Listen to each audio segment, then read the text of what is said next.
uzubaza Imana inshuti ukazujana n'abandibwe uzubaza inshuti ubaza Imana ngo Mana koma uyu mwaka wa 2026 bite zajane nawe kuko uzujana n'ababi bakaguhindura mubi utaragiraga ingeso y'ubusambanyi ukajana n'abasambanyi bakaganira amafilime bakavuga ubusambanyi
utangira gukora ibidakorwa kuko ntiwabajije Imana icyerekezo. Amen.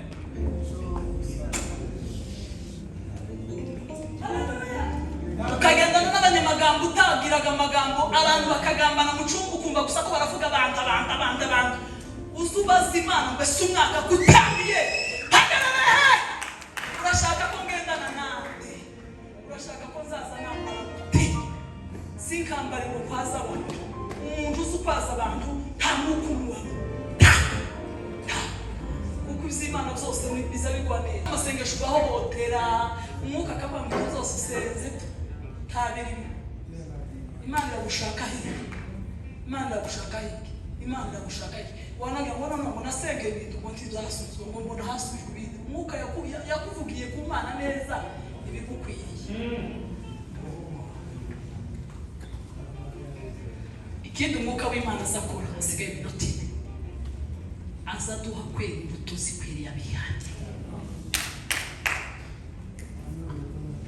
Apana ibitumbwe, apana ibyapfapfanye, aduha kwera imbuto zikwiriye abihanye.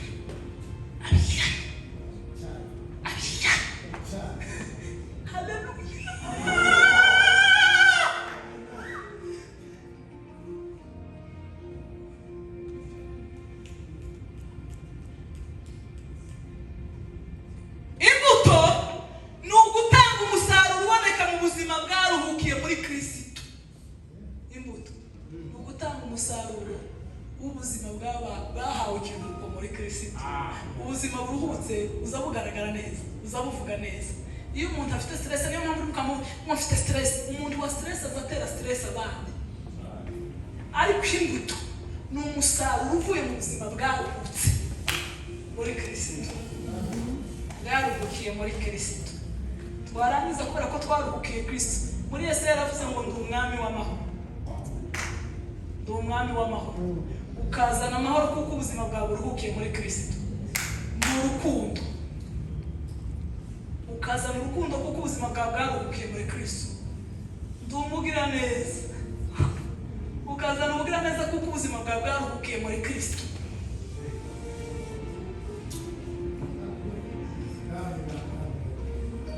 Haleluya, haleluya.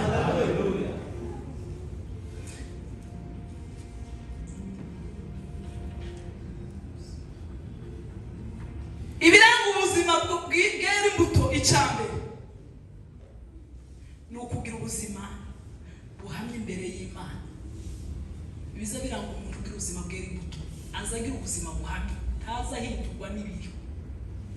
Igiti ceze kigira ubuzima butuje. Abe niyo wogitera imijugujugu tikiza cishaka. Ikiza kiranga umuntu wese no mu gihe cyo kubeshera, no mu gihe cyo kujarika, azaguma ke taza hungabana.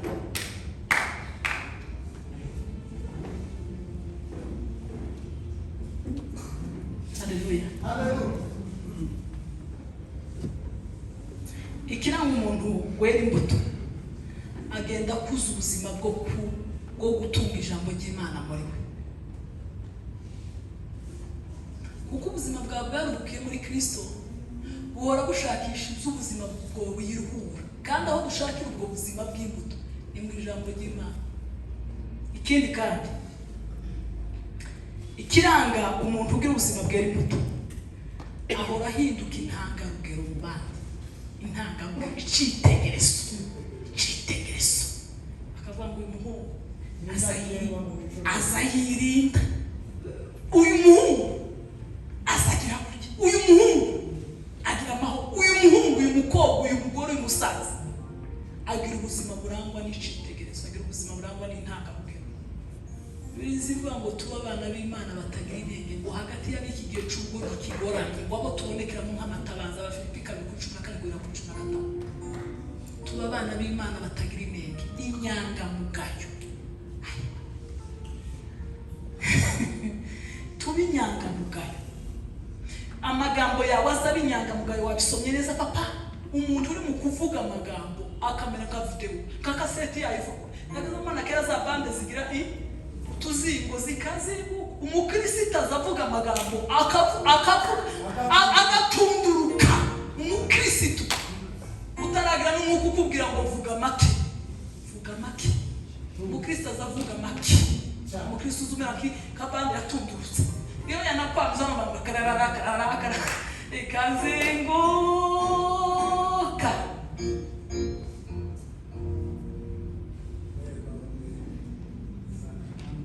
Inkuru zose zije muri quartier niwe. Utuvideo twose dusohotse niwe ushinzwe kudupasa abandi. Ubwo ni ubupagani. Ushinzwe gutanga amakuru ya Kristo, ushinzwe gutanga amakuru ya dayimoni.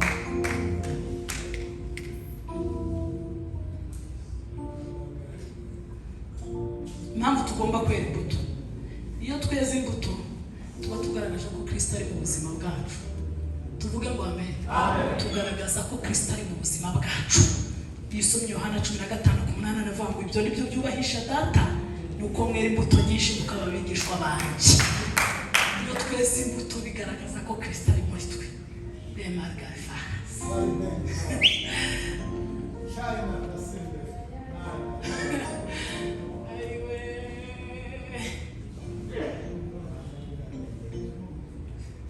Ikindi cya kabiri iyo tweze imbuto, impamvu zo kwera imbuto, tugomba kwera imbuto, bigira uruhare mu guhindura abandi. Amen. Bigira uruhare kwera imbuto, bigira uruhare mu guhindura abandi. Niyo mpamvu Petero yabwiye bene wabo b'abadiaspora bari batataniye amavuga ngo mugire ingeso hagati y'abapaga mugire ingeso nziza. Bari baratandukaniye mu banyamahanga za Palestina na za Aziya. Yababwira ngo mwaratawanyitse ariko mugaragaza imico y'abakristo. Kiyagira usore ku muco w'abapagani yagiye gufotora abana bacu bagiye batatana mu mahanga. Mugire ingeso hagati y'abapagani. Ugire ingeso nziza. Ugire ingeso mu modoka, ugire ingeso muri hoteli, ugire ingeso aho wicaye muri company, ugire ingeso nziza mu bagenzi bawe, ugire ingeso nziza mu bapagani. Haleluya. Umva ukuntu Petero yabivuze neza.